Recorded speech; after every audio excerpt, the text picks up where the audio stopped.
Hi, I'm Vana and this is Umer. We both use IFS therapy with our clients. And today we are discussing our insights from internal family systems therapy, second edition by Schwartz and Sweezy. And Umer will read a section from chapter 6, the role of the therapist in IFS. Thank you, Vana. So I'm reading a piece. It says something along the lines. There are two very different approaches with clients. One is a collaborative, democratic partnership, which conveys confidence that clients have what it takes to be self-reliant and in relationship, right? He's obviously talking about IFS. The other is is a more hierarchical relationship in which clients are seen to be lacking or broken, right? Mm. And this piece, I think, is amazing, and the words collaborative, because I've been doing this for some time now, and it really is collaborative, right? It's a democratic partnership, right? Um, Yeah. every session, this is the fun part, and also the scary part, right? So it's kind of puts me as a clinician at ease because I don't really need to plan where the session is going to go, right? All I have to do is track the parts that are active in a client, right? Lay it out for them and ask them, where do you want to go with this, right? Which one seems like the most active one, the most attractive one today? Yeah. And that is a relief for the therapist, and that is hugely empowering and democratic for the client as well, right? They get to decide how they want to spend time, right? How they want to spend this session, right? And we, in one of the conversations, I also talked about this thing that, for clients who've gone through trauma and abuse, right? The element of choice was taken away, right? So this is, I think, one of the least emphasized uh, bits about IFS. IFS offers you choice at every point, right?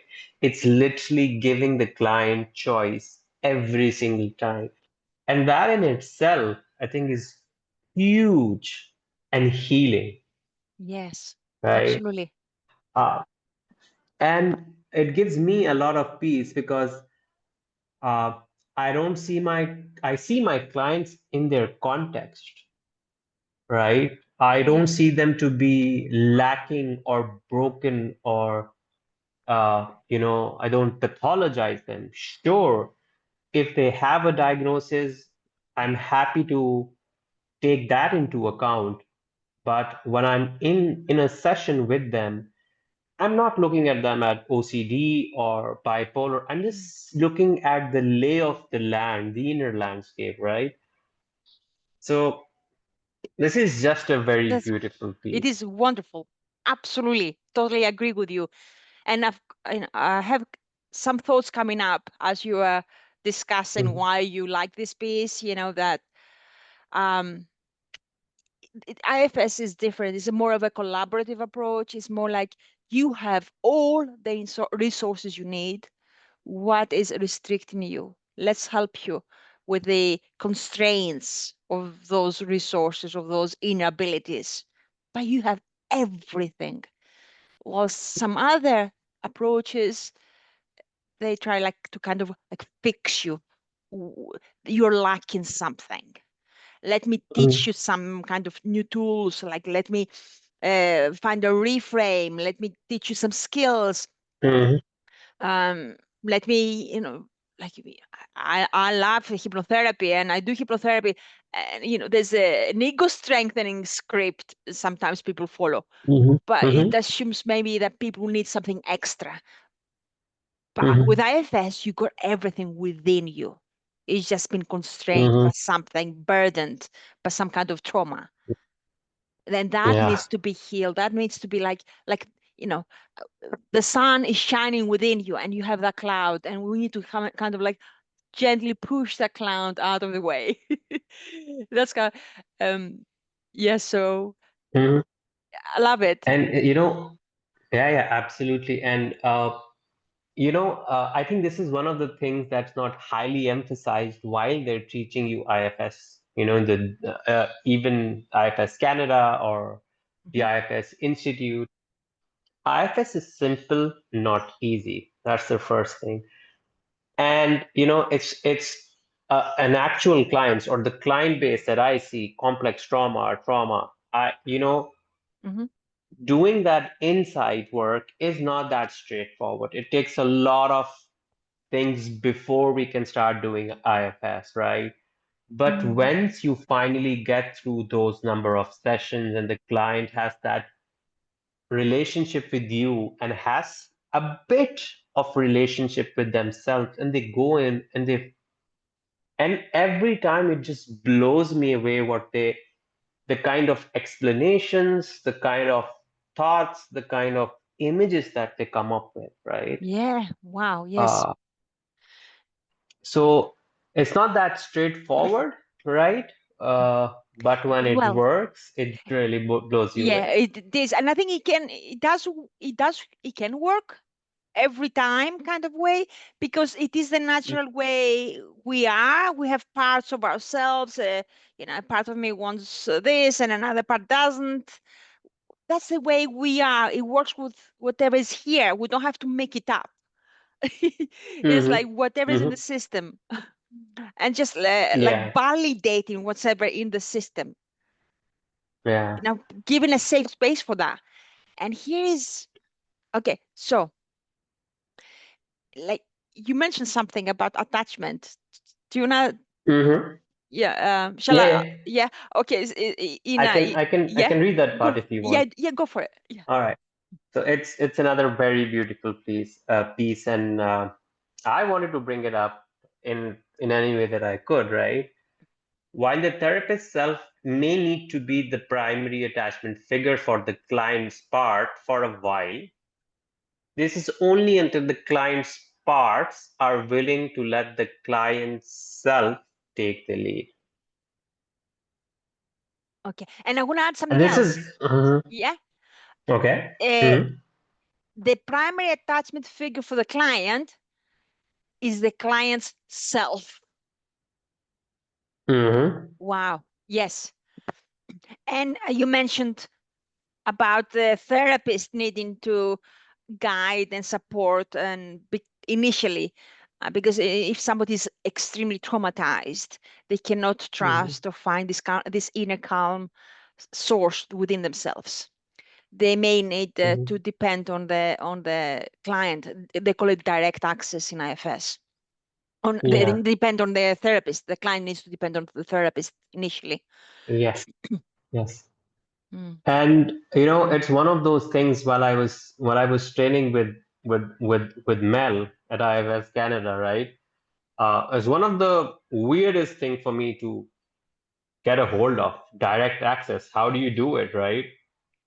But trust me, once you get past that hurdle of uh, and that weirdness of direct access, it can be so powerful, right? When a client cannot have compassion for themselves, but you really do. You're not making it up, you really do, right? Yeah. You just communicate that to the client system. I literally tell my clients, would you let that part hear this message? Of course, taking permission, is it okay if I communicate to your system and to your part? Would you let your part hear this through you? Hmm. Hmm. In checking with them how it feels to hear that message, if it does anything, if it doesn't do anything for them, right? um, it's just amazing, Oh, and slowly yeah. they start they start Yeah. hearing that message more, What and kind of I don't message? What do you have to mean? do that.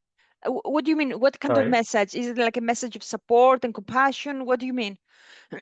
Yeah, a message of support, a message of compassion, anything that Validation. Yeah. validation, really anything I know the client would be saying Yeah. if they weren't too blended or there was a critical mass of self present, right? Yeah. Yeah. So I'm lending them myself So here, in a lot here's of the ways. issue.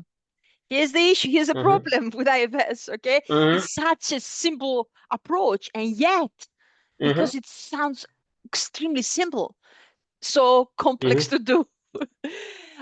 mm-hmm. Because it is also on the therapist's shoulders to do their own work. So they show up with Absolutely. this kind of tenacious caring, as you know, in this chapter, that's how Dick Schwartz calls it, Mm-hmm, tenacious mm-hmm, caring, self-leadership. mm-hmm, So, the work happens between the self of the client and the self of the therapist. And when the client is lacking this kind of self energy, then mm-hmm, the therapist needs to step up, because therapists can have mm-hmm, parts that activate, like transfers and mm-hmm, counter transference parts, mm-hmm, and they need to do their own inner work so they can show up mm-hmm, from a place of mm-hmm, compassion and calm and support.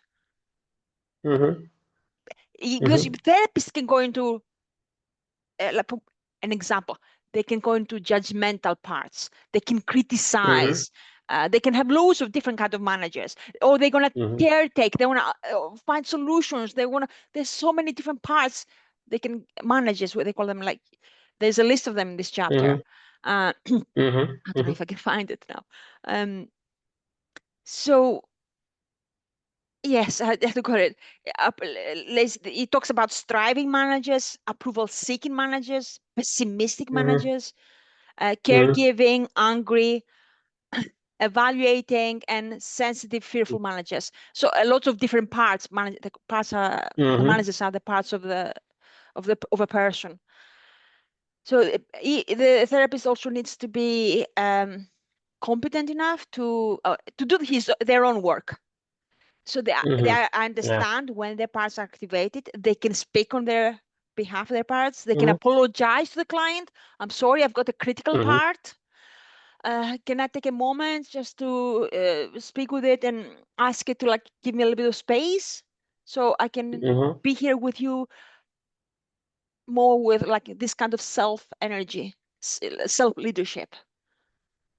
This is so important, isn't it? And it's so important, and I feel like it's a very fine line, right? Mhm. I would like more and more people to be doing this work and not to be discouraging them, right? As long as they feel confident that their Mm. parts are not going to take over, Yeah, right? I would yeah, encourage them to do this work, right? Even after spending a year and an insane amount of hours working with peers, working with the therapist, working on myself, I can clearly see parts coming up, right? yes, And I can listen to them, right? yeah. Acknowledge them, and they go back, right? Hmm. So the key is not to have a session where none of your parts are going to show up, right? Yes. And Now, yeah. yes, here in the book here I'm reading, it says compassionate self-leadership is often easier to prescribe than to accomplish on a consistent basis. And it does require that inner work, not just, we don't learn something, we're ready to become the best therapists. It's an ongoing Mm-hmm. process. We are always going to have Mm-hmm. parts, and it's about us for ourselves, therapists, to take this responsibility, be aware of their own inner system so they can better support their clients. It's so much easier. Yeah. Yeah. Yeah. Yeah. Yeah. Yeah. Absolutely agree. And is it okay if we go back because there's something's coming up for Yeah, of me course, of from the course. very beginning, right? Yes. Uh, so I am somebody who was psychodynamically trained, right? Mm-hmm. And I don't know. and that's the only institute that I've trained with, right? So, as far as psychodynamic therapy is concerned, and the way that it was taught in Pakistan, uh, I found it to be very unnecessarily challenging, and it can make you very uncomfortable, and not in a good way, right? Because we used to be in a larger group, right? And the tutors are noticing, so why are you, oh, this was said, you started drinking water. Oh, this was said, you started shaking your feet, right? Ah, And I see none of that in IFS, right? yeah, yes, And yes. even if you want to point something out, if you want to use some of your training, right, asking for permission, right? And rather, it's, none of, putting anybody on the spot, Mm-hmm, right, in the mm-hmm, spotlight can, it's like deers in the headlight, and you're like, and sometimes good stuff comes out of you, sometimes just yeah. absolute shit flies out your mouth, right? Mm-hmm, And you're spending the entire session trying to make sense of stuff that you didn't even mean. yeah. You just said it because you were Yeah. on the spotlight. Oh my God, yes. Or uh maybe when the person client wants to please the therapist or wants to do what mhm, the right thing. Uh, mhm, Now here, I know you said, with psychodynamic therapy, you can put someone on the spot, or with other therapists, they try to teach you things, skills, must mhm, learn. Here in this chapter, again, in the conclusion, it says self-leadership is conveyed through the tone of voice as well as non-verbal behaviors. mhm, It's not about telling someone, it's about, having their a kind of, I don't know, compassionate tone of voice. mhm, It feels so different. It feels hypnotic. I mean, I come from a hypnosis background and mhm, brief solution focused psychotherapy. mhm, Brief, we wanted things to be brief, quick. And it mhm, does feel so much different with the IFS because it's about slowing down, seeing what's within. It embraces everything. It validates everything, mhm, every part of the client. mhm. It's wonderful, isn't Yeah, it? yeah, it is. And the best bit is, or at least something that I've picked up from the clinicians that I've learned from, uh, you're doing, we therapist people are like good people, and we come with our own challenges, right? And we're trying to do interventions. And sure, I mean, this is a lot of trial and error that we do, right? it's it Mm, is it is science and arts. That's how I think of therapy. And you do an intervention, and you always check with the client, right? How yeah. does this land for you? you know uh, are parts of you receiving this? Is there an Yes. objection to it, right? So Mm, real time adjustment, rather than adjusting at the start or the end, I am yeah. adjusting throughout the session, Oh, right? yes. That You makes it wonderful. you follow the client. Yes. Hmm. Now here is a problem, okay? Because Hmm. IFS, and it is in this in the conclusion. Even though we are very much like IFS is client led, with the support Hmm. of the self leadership from Hmm. both client and therapist. Here's the little challenge: is what it's called here the self-evident truth. Because let me try find to read that. Because of, like, for example, we may carry culture's legacy burdens of racism, patriarchy, materialism, and individualism, because we have marinated in those juices since we're children, and the beliefs these parts hold can either be an implicit bias, or Hmm. can simply feel like a self-evident truth. Hmm. So when it comes to that, then perhaps, it says later on, it does talk about the therapist may need to challenge that. Hmm. if Hmm. if if they accept, maybe whatever they're in a client is in a damaging relationship. Maybe the Mhm. therapist can get a little bit more curious. Um, Mhm. it's, here there is an example. There are times when the therapist needs to say some version of, I get that you don't see it, but a part of you is wreaking havoc in your relationships, and we need to be in better Mhm. communication with it. I know it is trying to Mhm. protect you, and it is not bad. We can help it out of its protective role if you're willing. Mhm. Mhm. So it can be Yeah. challenging. But again, it's saying that you still need to be, the therapist would still is more like gentle with the client, just saying, I Yeah. see that you don't get it. Can you maybe notice around you, within you? Can you notice the havoc that this kind of Mhm. behavior is creating? Mhm. Let's get curious around that. And it's yeah, and Yeah. it's I completely get the efficacy of a challenge, right? A sweet challenge. Hmm. But the difference, because I have both those trainings, right? A psychodynamic counselor or a therapist would be very comfortable challenging a client, if not in the first, the second session, Yeah. Yeah. right?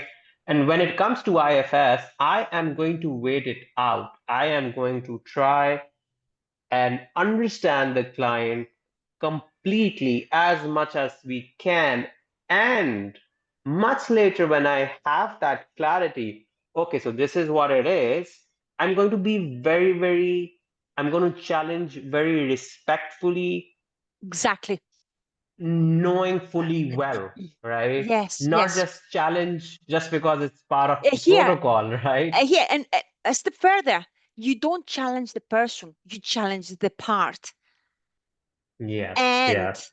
and the therapist, as it says here later on in the book, it says the therapist's tone and demeanor convey caring and confidence that the part can change its behavior. Mm-hmm. Mm. Yeah. It's about embracing. It's about this kind of compassionate Mm. self-leadership. Yeah. So, uh, Any takeaways any for takeaways? today? Oh, wow. Um, my takeaways, I'm glad I discovered IFS. It is a Mm-hmm. very different approach. It's Mm-hmm. not Mm-hmm.